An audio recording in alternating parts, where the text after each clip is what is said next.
I wanted to kind of approach this from the direction, recognizing first and foremost, we're a personal finance show and we're talking about credit card usage.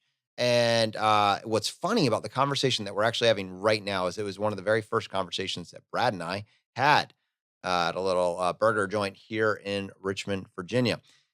And the reason that I was actually one of the things that found so compelling about the financial independence community is that they are contrarian thinkers and they're questioners. And every single personal finance book I had ever read always had a chapter talking about how you should never have credit cards or how credit cards are the devil or how, like it was a litany of reasons in which I agreed with it, but at the same point, I recognized that my most fiscally responsible friends, the ones that were doing really the best, were on a solid trajectory, and this financial independence community were all using credit cards, and that pattern has held up over time. People with large net worths and great, they are not worried about using a credit card. Whereas coming from something like maybe a Dave Ramsey camp, which was an introduction to personal finance for me, there's a huge fear of credit cards.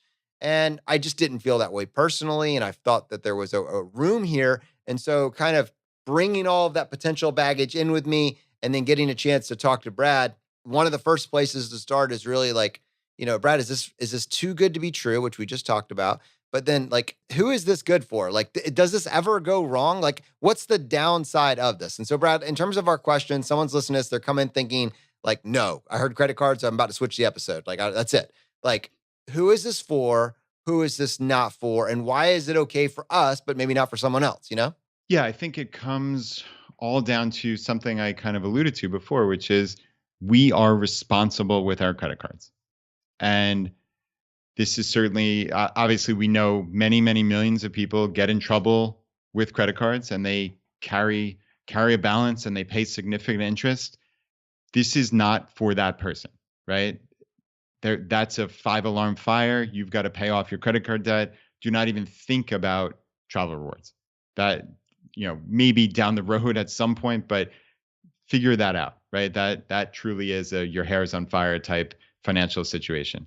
If you are someone who uses your credit card and pays it off on time and in full every single month, no matter what, okay, then you start thinking about this, right? And you have to know yourself. I think that is what all of personal finance and FI comes down to, is you have to know yourself. Like what makes sense for you. And Jonathan, we talk about this with ultra optimizers. We have you're certainly more of an optimizer than I am. Ed on our team, who's sitting in the background here moderating questions, is 10x me and probably 2x you, right? Like, something like that. Something, we have our own areas. And I would say in travel rewards, you'd be hard to find someone that's more optimized than Ed. But point is taken. Like, there's room for everybody to participate in this. You can tip your toes in and get a win, or you can take a 6-month trip that would cost, cash value over $100,000, all completely covered by travel rewards all around Asia, touching, I don't know, 10 plus countries on that period of time, like Ed did with this entire family, traveling first class and our business class and hotels and the whole 9 yards. Or you could just get your 2 free trips a year and your 1 trip to Disney World and your, things like that. Like, you can do this the easy way. Just, I don't need to cover travel anymore. Or you could say, okay, this is a game. How can I squeeze every drop out of the strategy? And then, Ed got you covered there too and can kind of show you a little bit of that.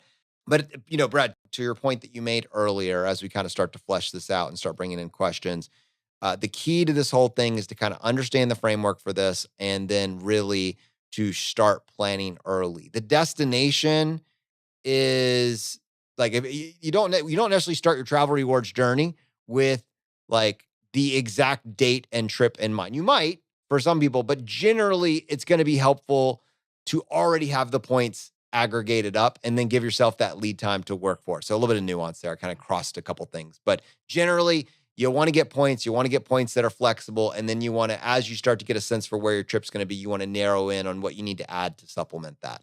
And so, Brad, I guess if we were going to talk about, I'm trying to think how nitty gritty we should go here. If we should be talking about your why of travel at this point, or if we should be talking more about like airports or flexible points. I think it's going to be flexible points. What does it mean? I just talked about flexibility. What does flexibility actually mean in the travel reward space? Yeah, I think there are a couple different ways to tackle that, but I think the most obvious would be the transferable points currencies, if you will. So a bunch of the different major bank issuers have their own point currencies. So Amex has the membership rewards, Citibank has thank you. Actually, Capital One Venture Miles are now transferable. And then there's the Chase Ultimate Rewards points that we talk about constantly here. So those are really the four main transferable currencies. And now, just to give you an example, I'll talk about Chase Ultimate Rewards since that's the one I'm most comfortable with personally. But essentially, how these points work is they exist in your credit card account. So let's say you open up that Chase Sapphire Preferred card and you get your 80,000 bonus points, you have 4,000 points from spending, so you've got 84,000 points sitting in your credit card account. Okay? They have, I think at last check it was 13 airline and hotel transfer partners. So the way that that works is you can send those points from your Chase account in any denomination, really in increments of 1,000 points, to any of those airline and hotel partners. So, for instance, if you wanted to book a flight on United and you wanted to go, I don't know, to Europe, let's say, that traditionally costs 60,000 miles round trip. So the cool thing is, because again, those points, they sit in your Chase account, you would actually go to united.com, you would find that availability, and then you would know, all right, this is here. You don't have to speculatively transfer the points because once you send them out of Chase, you can't send them back. It's a one-way street. So you send it and they actually become United miles at that point, or Southwest miles, or Hyatt hotel points, et cetera. There's roughly 12 or 13 of those transfer partners just for Chase. So just built in, you have that flexibility, right? Because it touches on all the different airline alliances. That's another bit of flexibility, right? There's the three major airline alliances. So if you have United right there, which gives you the Star Alliance. You have British Airways as a transfer partner of Chase, which gives you One World. And I think it's still Korean Air. I'm really I should have this memorized. Is SkyTeam.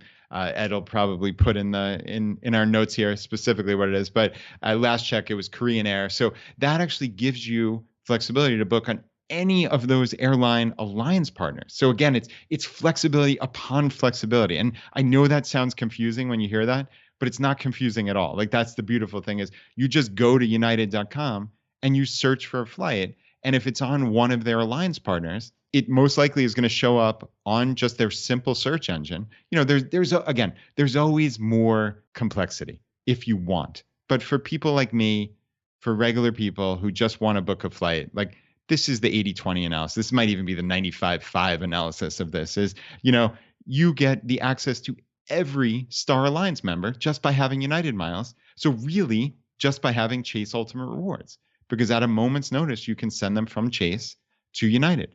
At a moment's notice, you could send them from Chase to Southwest and they become Southwest miles, right? At that point, they're no longer related to your credit card account. They are just regular Southwest miles or regular United miles. And you can get all the benefits of having those miles with really significant reward redemption options, which is super cool. And yeah, a practical example here for me for this Africa trip that I've historically put together and am due for. So based on exactly what you said, my wife and I would have our Chase Sapphire Preferred, and we'd have our sign up bonuses attached to that. I would have maybe additional spend or additional Chase cards that I've accumulated over time, the bonuses from those.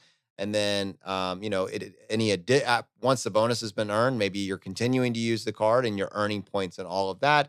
And then when we make our trip to Africa, to Zimbabwe, I would do exactly that. I know I have my Chase points. I know that it's likely going to go through United. Well, you're like, well, United doesn't go to, but yeah, you're right. United does not go to Africa, but United's part of Star Alliance. Star Alliance includes South African Airways and Ethiopian Airlines. And so then I would just take a look at what my options were, and then I would just transfer those over. And it really, these ultimate rewards points and these transfer partners, they unlock the world. They really do.